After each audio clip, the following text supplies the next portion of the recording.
Hello guys, so what's up? Kumusta? So ngayon ay gugupit tayo ng paeste. Ngayon ay magre-react tayo na naman ng isang malupit na barbero sa Luzon.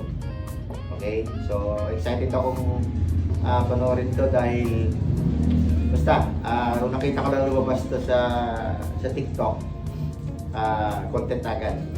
Para din natin, para excited habang pinapanood natin yung excitement nandoon. Alright, so ang i-react natin ngayong araw na to si JC Rocamora. So naalala nyo yung nakaraan. Isa ito sa mga kinumpare natin dun kay Boss Mang Paul. Ito yung dalawa na to sa mga little fan nag-aangas about sa barbering. Pero talagang maangas naman. Meron talaga silang ibubuga. Kasi hindi naman biro yung dinanas nila. Talagang dumaan sila sa proseso. At meron silang sistema, yung kagandahan. So, huwag na natin patagalin to. Panoorin na natin ang flat top burst fade ni JC Rocamora. Rocamora. Sa kalsada gagawin niya lang. Alright, let's go! Flat top burst fade, Philippines, let's go! Kalsada nga ginawa.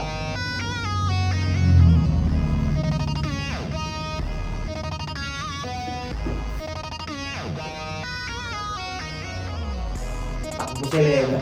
Ayaw mo pagka. Grabe.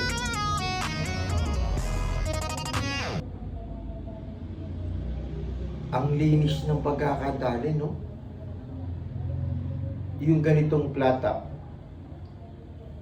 or ganitong gupit kapag naglakad ka sa kalsada, pag titinginan ka talaga kasi plata modern parang gano'n kasi nung araw pag sinabi flat top, matataas yan tapos kailangan squalado yung top mo dito, kaya nga flat top kailangan nakikita yung pagka-flat sa taas tapos may faded siya tapos talagang squalado yung gilid. Kaya nakita mo naman naka-burst fade pa. Ini-imagine ko kung maglalakad ka sa kalsada tapos ganito buhok mo, kung titinginan ka talaga kahit namang matatanda kasi grabe modern.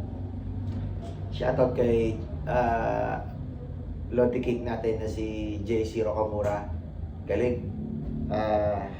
Ako siguro kaya kong gawin to pero it takes time. Parang siguro isang oras, 2 oras siguro. Pero pwede kong ganun kalinis. Medyo mahirapan talaga ako kasi kung first time kong gagawin. Pero shoutout sa'yo ma bro. Goods. The best ka. Saludo sa'yo, Malo.